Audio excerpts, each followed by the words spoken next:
Bonjour Ismaël Saïdi, merci d'être notre invité. Djihad, c'est la pièce que vous avez créée il y a quelques années maintenant. Vous l'avez créée en Belgique, vous êtes originaire de Schaerbeek et vous parlez de jeunes qui partent faire le djihad. Cette pièce événement arrive à Paris après son triomphe. Plusieurs dizaines de milliers de personnes l'ont vue. Qu'est-ce qu'elle raconte cette pièce ? Elle raconte l'histoire de 3 mecs qui décident de partir en Syrie pour se battre aux côtés de fous furieux là-bas qui veulent tuer du mécréant. Mais c'est surtout leur épopée et nous permet de comprendre un peu leur parcours et les raisons qui font qu'ils se sont radicalisés. C'est d'abord une comédie, parce qu'on rit beaucoup dans le djihad. C'est un peu tragique à la fin quand même, mais on rit beaucoup. Et donc c'est essayer à travers l'humour de suivre ces trois pieds nickelés. Oui, pour dire quoi finalement ? Pour dénoncer cette radicalisation ? Oui, pour dénoncer l'ignorance qu'ils ont de leur propre texte, l'ignorance qu'ils ont de leur propre religion, l'ignorance qu'ils ont des autres, l'ignorance que les autres ont d'eux. En fait, cette pièce dénonce l'ignorance, tout à fait, la stupidité qu'il y a derrière. Oui, regardez un extrait de la pièce, Djihad. Quand c'est chez nous, là-bas ? Bah, depuis que toi, tu es né là-bas. Bah, et alors ? Bah, si t'es né là-bas, c'est ton pays, non ? T'es bien la première personne qui dit que c'est chez moi, là-bas. Ismaël, t'es pas d'accord ? Oh là, mon gars, hein. Crois pas que ça va devenir une habitude que je suis d'accord avec toi, hein. D'ailleurs, c'est pas le cas, là. Je suis plutôt d'accord avec Ben. Ils arrêtent pas de nous répéter que c'est pas chez nous. Moi, je trouve pas. Comment ça, tu trouves pas? C'est quoi ces conneries, attends? T'as déjà essayé de trouver du boulot là-bas, toi? Ouais, une fois.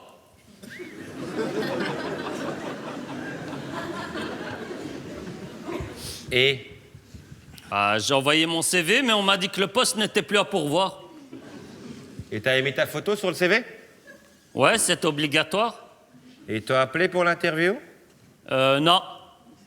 C'est ce que je me disais. C'est ça.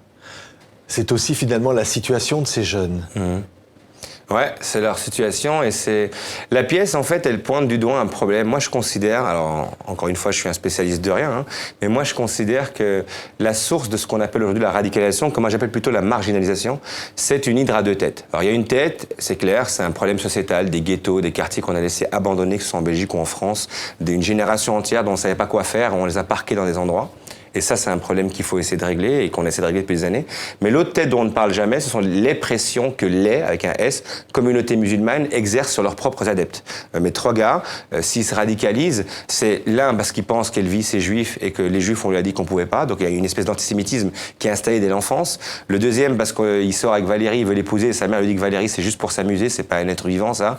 Pour la vraie vie, il faut une musulmane. Et mon personnage, Ismaël, il dessine et on lui dit à l'école coranique que dessiner, ça vous envoie directement en enfer. Donc il y a une pression interne. Ouais. Ils se retrouvent coupés finalement du monde. Exactement.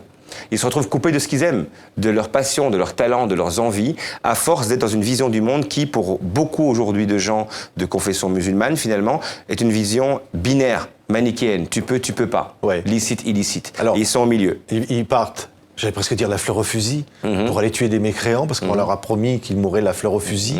À un moment, il y en a un qui dit, mais ça ressemble à quoi un mécréant ? Et alors, il lui répond qu'il en sait rien, parce que dans Call of Duty, le jeu qu'ils utilisent, l'ennemi ressemble plus à nous, finalement, parce que dans les jeux vidéo, c'est plus une gueule comme la mienne qui joue l'ennemi ou pas. Et la question est drôle, les gens rigolent, mais la réalité, elle est là. C'est quoi un mécréant, finalement ? C'est quoi ?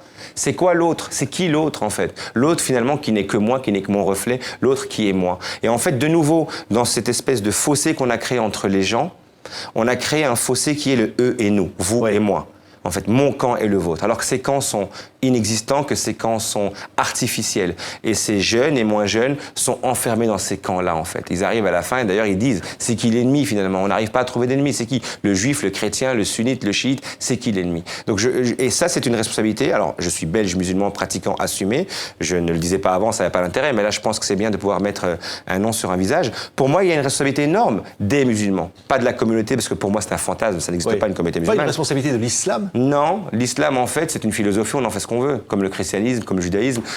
C'était pas la responsabilité du christianisme qu'on a tué des protestants, c'était la responsabilité des catholiques de l'époque, je veux dire, et des gouvernements de l'époque, et des papes de l'époque. Donc la philosophie, elle est là, vous en faites ce que vous voulez. Pour moi, c'est une responsabilité des musulmans, en tout cas, pas les attentats, bien entendu, ils n'ont rien à voir avec ça, mais la manière dont on inculque l'islam aux jeunes, la manière dont on finit par créer ce fossé. Vous savez, On nous dit souvent aujourd'hui, après les débats, ouais, mais maintenant, les discours sont plus très radicaux dans les mosquées. On ne dit plus qu'il faut tuer des mécréants. Ok, très bien. Mais on va dire, par exemple, que, tu sais, les mécréants, ils vont quand même aller en enfer, mais nous devons vivre avec eux en bonne intelligence. Bah, c'est la même merde, finalement. Oui. C'est la même chose. Oui. Ce qui est incroyable, vous dites, évidemment, vous montrez le parcours de ces jeunes, sur 3 pieds nickelés, on va dire, comme ça, qui vont aller, on ne le dira pas à la fin, évidemment, mais à leur perte aussi, d'une certaine façon. Mais finalement, ça ne justifie en rien ceux qui reviennent. Non. Et qui peuvent commettre des attentats. Non, je l'ai dit depuis le premier jour. Alors, la pièce existe avant les attentats, parce que voilà, je l'ai créée le 26 décembre 2014, mais je le dirai chaque soir, la pièce ne cautionne pas les salopards, les criminels, les fous furieux qui sont venus tuer des gens. Rien ne cautionnera jamais ça. Ce sont des fous furieux, des criminels. C'est un crime contre l'humanité. Et ça va de Charlie Hebdo, dont on parle beaucoup, à l'épicerie cachère, dont on ne parle jamais, finalement, en passant par le Bataclan, par le métro chez nous, par les terrasses, tout ça. Ce sont des crimes abjects. Le 14 juillet, ces 2 policiers qui sont morts. Maintenant, venir dire « Ah, c'est pas l'islam, ah, c'est pas des musulmans », c'est une connerie aussi. Parce que le mec qui a tiré dans le Bataclan, c'est un musulman. Criminel, ça existe chez les musulmans aussi, mais c'est un musulman. Il va falloir qu'on l'admette, qu'on le dise, il y a un problème, quelque chose est en train de pourrir au royaume du Danemark. Il va falloir qu'on trouve une solution par rapport à ça. Parce que rien ne me permet de dire que le mec n'est pas musulman, il dit la même chose de moi finalement. Donc oui, ce sont des musulmans criminels, ça existe, on doit comprendre pourquoi on en arrive à devenir criminel. Alors, vous écrivez donc cette pièce. Vous dites, un jour, vous avez entendu Marine Le Pen qui disait on espère qu'ils ne reviendront jamais, ces gens qui partent. Et vous dites, ça a déclenché quelque chose. Mais vous racontez aussi, vous écoutiez un jour Jean-Jacques Goldman en allant à la mosquée et quelqu'un vous a dit, mais c'est un juif. Ouais. Je le raconte dans un bouquin qui est sorti juste après Djihad, parce que je passais mon temps je me rendais compte que pendant les débats avec les scolaires, je passais mon temps à raconter ma vie. Ils voulaient savoir un peu c'était quoi être cette espèce d'être humain hybride d'origine étrangère, etc. Et les jeunes, et donc j'ai écrit un bouquin qui s'appelle Les aventures d'un musulman d'ici, où je raconte mon parcours. Et effectivement, à un moment donné, je vais avoir 14-15 ans, moi j'étais un fan absolu de Jean-Jacques Goldman, ça n'a pas changé d'ailleurs, et j'avais un Walkman. Alors pour ceux qui ne savent pas ce que c'est, chez vos auditeurs, je suppose que maintenant ils doivent le savoir, c'est un vieil appareil dans lequel on mettait une cassette audio, et j'écoutais Goldman, et arrivé à la mosquée où on avait des cours d'arabe, il y a mon voisin qui voit ça, il me dit t'écoutes Goldman? Je dis ouais c'est super, il me dit ben non t'es fou, il est juif, on peut pas. Et là moi, c'est la première fois de ma vie que j'entends le mot juif, donc je lui dis c'est quoi ça un juif? Ah on peut pas, tu vas aller en enfer, etc. Et il m'a demandé de jeter carrément la cassette, ce que je n'ai pas fait. Et c'était le premier schisme en moi. Je me suis dit, c'est pas normal, c'est pas possible qu'un Dieu ait dit ça un jour. Et ça m'a poussé à aller lire le Coran. Je devais avoir 14-15 ans en arabe, parce que je savais lire l'arabe. Enfin, je sais toujours le lire. Et c'est ce que je dis dans mon bouquin en rigolant. J'ai finalement, c'est Goldman qui m'a fait lire le Coran, donc c'est pas bête, non? Oui.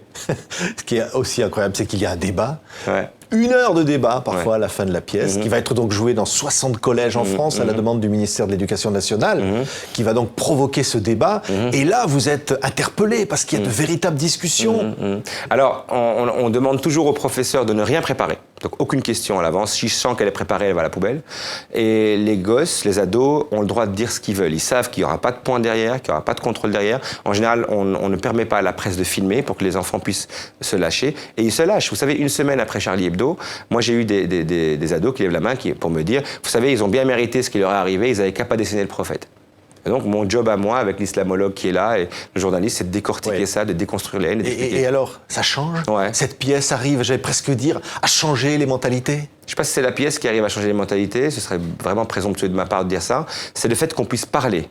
La pièce, elle sert juste ça, c'est un catalyseur. On peut parler, on parle. Et le fait de parler, il y a quelque chose qui sort. Et le fait de dire les choses, même les choses qui font mal. Vous savez, moi j'ai déjà eu des gens qui m'ont dit vous nous faites chier, vous les musulmans, si vous n'êtes pas contents, rentrez chez vous. Bah, je réponds à ça aussi.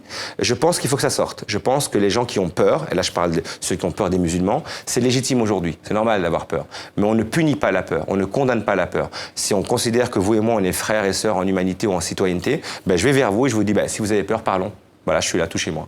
Allons-y. Oui. Et c'est ce que cette pièce fait, ouais. Les débats après aussi, ouais. Oui, et ça va très loin finalement, parce que cette pièce grandit, elle est jouée partout maintenant, traduite. Ouais, elle est traduite maintenant en italien, ça fait 1 an qu'elle est jouée en Hollande aussi, elle est en train d'être traduite en anglais, en allemand, en polonais aussi, tiens. Vous avez commencé dans une cave? Ouais. C'était là, il y avait quelques personnes seulement, avant d'ailleurs les attentats. Ouais, moi je l'ai écrite entre août et fin septembre 2014, je l'ai créée le 26 décembre 2014, c'était 10 jours je crois avant Charlie Hebdo. C'était une petite salle du fin fond de Scarbeck justement, et nous on espérait avoir 20 personnes par soir et pas se faire tuer à la fin du spectacle.